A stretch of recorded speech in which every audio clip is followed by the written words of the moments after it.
ఓం శ్రీ గురుభ్యో నమః. ఓం శ్రీ సరస్వత్యై నమః.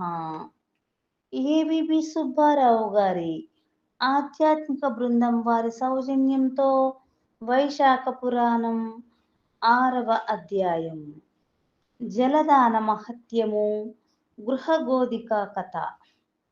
నారదుని మాటలను వినిన అంబరీష్ మహారాజు నారదునకు నమస్కరించి, మహర్షి, వైశాఖ మాస విశిష్టతను వివరించిన మీకు కృతజ్ఞుడను. వైశాఖ మాస విశిష్టతను మరింతగా వివరింపగోరుచున్నానని ప్రార్థించెను. అప్పుడు నారద మహర్షి ఇట్లనెను: మహారాజా, వినుము. మాస వ్రతములన్నింటిలో నుత్తమగు వైశాఖ మాసమున మార్గాయాసమున దప్పిక పడిన వారికి నీటినియ్యని వారు పశుపక్షాది జన్మములనందుదురు. ఈ విషయమున ఒక బ్రాహ్మణునకు పూర్వము జరిగిన సంవాదము వినుము. ఈ కథ మిక్కిలి ఆశ్చర్యమును కలిగించును. ఈ కథ వైశాఖ మాస దాన మహిమకు తార్కాణమైన ఉదాహరణ. పూర్వము ఇక్ష్వాకు రాజవంశమున హేమాంగుడను రాజు కలడు. అతడు గోదానములను అనేకములుగా కావించెను. భూమి యందు రేణువులను లెక్కించుట, నీటి బొట్టులను గణించుట, ఆకాశమునందలి నక్షత్రములు ఇన్ని అని లెక్కించుట ఎంత కష్టమో, ఆ రాజు చేసిన గోదానములను లెక్కించుట అంత కష్టము. అనేక యజ్ఞములను చేసెను. గోదానము, భూదానము, తిలదానము మున్నగు దానములను కూడా లెక్కింపరాని అంత సంఖ్యలో చేసి చాలా మంది బ్రాహ్మణులను సంతోషపరచెను. అతడు చేయని దానమే లేదని ప్రసిద్ధి నందెను. అందరకు సులభముగా దొరుకునది జలము. అది దైవదత్తము, సులభము. అట్టి జలమును దానమిచ్చుట ఏమని తలచి జలదానమును మాత్రము చేయలేదు. బ్రహ్మపుత్రుడగు వశిష్ఠుడు ఆ మహారాజును గురువు, పురోహితుడు. అతడును జలదానము చేయమని పెక్కుమార్లు ఆ రాజునకు చెప్పెను.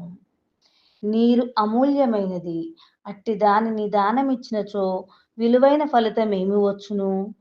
ఎవరికి నీ సులభము కాని దానిని దానమిచ్చిన పుణ్యము కలుగునని అట్టి వస్తువులను దానమిచ్చెను. అట్లే ఎవరును గౌరవింపని వారిని ఆదరించుటయే యుక్తమని తలంచి అంగవైకల్యము గల బ్రాహ్మణులను, దరిద్రులను, ఆచారహీనులను ఆదరించి గౌరవించెను. ఆచారవంతులను, పండితులను, సద్బ్రాహ్మణులను ఆదరింపలేదు, గౌరవింపనూ లేదు. అందరును ప్రసిద్ధులను, ఉత్తమములను మాత్రమే గౌరవించినచో అనాథలు, విద్యావిహీనులు అయిన బ్రాహ్మణులకు, దరిద్రులకు ఆదరణ చేయువారెవరు? నేను అట్టివారినే గౌరవింతునని అట్టివారిని మాత్రమే గౌరవించెను, ఆదరించెను. ఈ విధముగా అపాత్రులకు మాత్రమే దానములనిచ్చెను. ఇట్టి దోషముచే ఆ రాజు ఒకప్పుడును జలదానము చేయకపోవుట వలన చాతక పక్షిగా ముమ్మారు జన్మించెను. ఒక జన్మలో గ్రద్దగను, కుక్కగా 7 మార్లు జన్మించెను. అటు పిమ్మట మిథిలాదేశమును పాలించు శృతకీర్తి మహారాజు గృహమున గోడపై నుండు బల్లిగా జన్మించెను. అచట రాలు కీటకములను భక్షించుచు బల్లి అయి హేమాంగద మహారాజు జీవనము గడుపుచుండెను. ఈ విధముగా 87 సంవత్సరముల కాలముండెను. మిథిలాదేశ రాజగృహమునకు శృతదేవ మహాముని ప్రయాణముచే అలిసిపోయి మధ్యాహ్న కాలమున వచ్చెను. మహారాజు శృతకీర్తి ఆ మునిని చూచి సంభ్రమముతో ఆ మునికి ఎదురు వెళ్ళి సగౌరవముగా ఇంటిలోనికి తీసుకొని వచ్చెను. వానిని మధుపర్కము మున్నగు వానితో పూజించి వాని పాదములను కడిగి ఆ నీటిని తన తలపై చల్లుకొనెను. అట్టు చల్లుకొనుటలో తలపై జల్లుకొన్న నీటి తుంపురులు కొన్ని ఎగిరి గోడ మీదనున్న బల్లిపై దైవికముగా పడినవి. ఆ పవిత్ర జలస్పర్శ కలుగగానే ఆ బల్లికి పూర్వజన్మ స్మృతి కలిగి తన దోషమును తెలుసుకొని పశ్చాత్తాపము కలిగెను. నన్ను రక్షింపుము, నన్ను రక్షింపుమని మానవుని వలె ఆ మునిని ప్రార్థించెను. అప్పుడా ముని బల్లి మాటలకు విస్మయపడి, "ఓ బల్లీ! నీవెందులకిట్లు దుఃఖించుచున్నావు? నీవు ఏ పని చేసి ఇట్టి దశనందితివి? ఇట్లేల అరచుచున్నావు? నీవు దేవజాతి వాడవా? రాజువా? బ్రాహ్మణుడవా? నీవెవరు? నీకీ దశ ఏల వచ్చెనో చెప్పుము. నేను నీకు సహాయపడుదునని" ప్రశ్నించెను.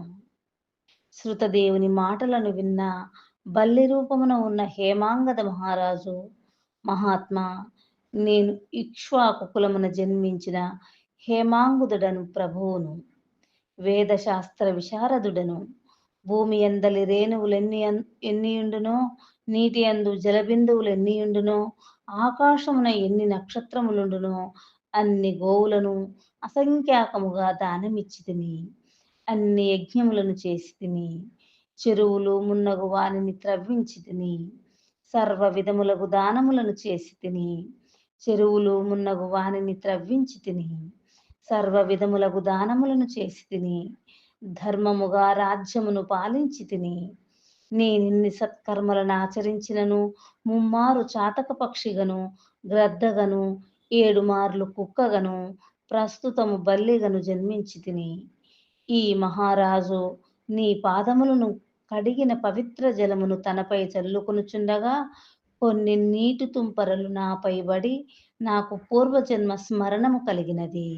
నా పాపభారము తగ్గినట్లనిపించుచున్నది.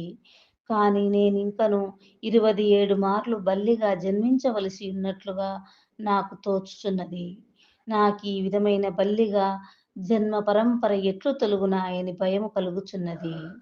నేను చేసిన పాపమేమియో నాకీ జన్మ ఏల కలిగెనో ఎరుగజాలను.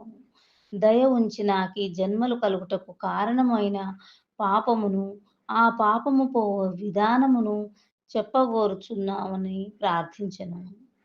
శృతదేవ మహాముని హేమాంగదుని మాటలను తన దివ్య దృష్టితో పరిశీలించి ఇట్లనెను: రాజా, నీవు శ్రీ మహావిష్ణువునకు ప్రియమైన వైశాఖ మాసమున జలమును ఎవ్వరికిని దానమియ్యలేదు. జలము సర్వజన సులభము. దానిని దానమిచ్చుట ఏమి అని తలచితివి. ప్రయాణమున అలసిన వారికిని జలదానమైనను చేయలేదు. వైశాఖ మాస వ్రతమును కూడా పాటింపలేదు. హోమము చేయదలిచిన వారు మంత్రపూతమగు అగ్ని అందే హోమము చేయవలెను. అట్లుగాక బూడిద మున్నగు వాని యందు హోమము చేసిన ఫలమెట్లు కలుగును? అట్లే నీవును యోగ్యులగు వారికి దానమియ్యక అయోగ్యులగు వారికి దానములనిచ్చితివి. అపాత్రులకెన్ని దానములిచ్చినను ప్రయోజనము లేదు కదా. వైశాఖ మాస వ్రతమును చేయలేదు, జలదానమును చేయలేదు. ఎంత ఏపుగా పెరిగినను, సుగంధాది గుణములున్నను, ముండ్లు గల వృక్షమును ఎవరు ఆదరింతురు? అట్టి వృక్షము వలన ప్రయోజనమేమి? వృక్షములలో రావి చెట్టు ప్రశస్తమైనది, అందువలన అది పూజార్హమైనది. తులసియు మిక్కిలి పవిత్రమైనదే. ఇట్టి రావి చెట్టును, తులసిని వదిలి వాకుడు చెట్టునెవరైనా పూజింతురా? అట్టి పూజల వలన ఫలితముండునా? అనాథలు, అంగవైకల్యము కలవారు దయచూపదగినవారు. వారిపై దయను చూపుట ధర్మము. కాని వారు మాన్యులు, పూజ్యులు కారు. అట్టి వారిని పూజించుట ఫలదాయకము కాదు. వారిపై దయ, జాలి చూపవచ్చును, కాని గౌరవింపరాదు. తపము, జ్ఞానము, వేదశాస్త్ర పాండిత్యము, సజ్జనత్వము కలవారు శ్రీ మహావిష్ణు స్వరూపులు. అట్టి వారినే పూజింపవలెను. వీరిలో జ్ఞానవంతులు శ్రీ మహావిష్ణువునకు మిక్కిలి ఇష్టమైన వారు. అట్టి వారిని పూజించినచో తనను పూజించినట్లుగా భావించి శ్రీహరి వరములనిచ్చును. కావున జ్ఞానులైన వారు సర్వాధికులు, సర్వోన్నతులు. అట్టి వారిని గౌరవింపకపోవుట వారిని అనగా శ్రీ మహావిష్ణువును అవమానించుటయే అగును. ఈ విధముగా చేయుట ఇహలోకమున పరలోకమున దుఃఖమును కలిగించును. మానవుడు పురుషార్థములను సాధింపవలనన్నచో జ్ఞానుల సేవ, వారిని గౌరవించుట ముఖ్య కారణము. జ్ఞానులు కానివారు అంధులు. ప్రజ్ఞా జ్ఞాన నేత్రములు లేనివారు. అందులనెంతమందిని పూజించినను ఫలముండునా? గ్రుడ్డివానికేమి కనిపించును? అతడేమి చెప్పగలను? కావున జ్ఞానహీనులైన వారినెంతమందిని ఎంత పూజించినను, వారిని సేవించినను అవి నిష్ఫలములు, నిష్ప్రయోజనములు. అంతేకాక కష్టములను, దుఃఖములను కలిగించును. పురుషార్థములకు ధర్మార్థ కామ మోక్షములెట్లు సిద్ధించును? తీర్థములు కేవలం జలములు కావు. దేవతలు శిలారూపులు కారు. చిరకాలము తీర్థస్నానము సేవ చేసినచో శిలారూపముననున్న దైవమును చిరకాలము పూజించినచో వారి అనుగ్రహము కలుగును. కాని జ్ఞానులకు సజ్జనులను దర్శించినంతనే వారు ప్రసన్నులగుదురు, ఇష్టఫల ప్రాప్తిని కలిగింతురు. కావున జ్ఞానులకు వారిని సేవించినచో, వారి ఉపదేశములను పాటించినచో విషాదముండదు, ఇష్టప్రాప్తిచే సంతోషము కలుగును. అంబుతమును సేవించినచో జన్మ మృత్యువు, ముసలితనము మున్నగు వానిని వలని బాధయుండదు, అమృతత్వ సిద్ధి కలుగును.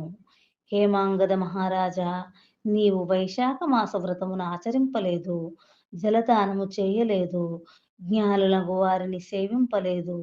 కావున నీకిట్టి దుర్గతి కలిగినది. నీకు ఈ వైశాఖ మాస వ్రతమును ఆచరించి నేను సంపాదించిన పుణ్యమును కొంత నీకిత్తును. దీని వలన దుర్దశ శాంతించుటకై భవిష్యద్వర్తమాన కాలములలోని నీ పాపములను, వాని ఫలములను పోగొట్టుకుని విజయమునందగలవు అని పలికి, శృతదేవ మహామునిని నీటిని సృశించి బల్లి రూపముననున్న హేమాంగద మహారాజునకు తాను చేసిన వైశాఖ మాస వ్రతములోని కొన్ని దినముల పుణ్యమును ధారపోసెను. ఆ పుణ్యఫలమును పొందినంతనే హేమాంగద మహారాజు బల్లి రూపమును విడిచి దివ్య రూపమును పొందెను. శృతకీర్తి మహారాజునకు దే శృతదేవ మహామునికి నమస్కరించెను. వారి అనుజ్ఞతో శ్రీహరి పంపిన దివ్య విమానమునెక్కి పుణ్యలోకములకు పోయెను. దేవతలందరూ హేమాంగదుని అదృష్టమును మెచ్చిరి. హేమాంగదుడను పుణ్యలోకమున 10,000 సంవత్సరములుండెను. దివ్యలోక భోగములను అనుభవించెను. అటు పిమ్మట ఇక్ష్వాకులమున కాకుత్స మహారాజుగా జన్మించెను. 7 ద్వీపముల భూమిని సజ్జనులు, జ్ఞానులు మెచ్చినట్లు పరిపాలించెను. శ్రీ మహావిష్ణువు అంశను పొంది ఇంద్రునికి స్నేహితుడయ్యుండెను. కులగురువగు వశిష్ఠ మహాముని ఉపదేశమును పాటించెను. వైశాఖ మాస వ్రతమును సంపూర్ణముగా ఆచరించెను. అందు చేయవలసిన దాన ధర్మములనన్నింటినీ శ్రద్ధాసక్తులతో భక్తిపూర్వకముగా చేసెను. సర్వ పాపములను పోగొట్టుకొనెను. దివ్య జ్ఞానమునందెను. శ్రీ మహావిష్ణువు సాయుధ్యమునందెను. కావున వైశాఖ మాస వ్రతము సర్వపాపహరము, అనంత పుణ్యప్రదము. ప్రతి మానవుడును వైశాఖ మాస వ్రతమును, వ్రతాంగములకు దాన ధర్మాదులను పాటించి శ్రీహరి అనుగ్రహమునందవలెను అని నారదుడు అంబరీషునకు వైశాఖ మాస వ్రత విశిష్టతను వివరించుచు గృహగోధిక వృత్తాంతమును వివరించెను.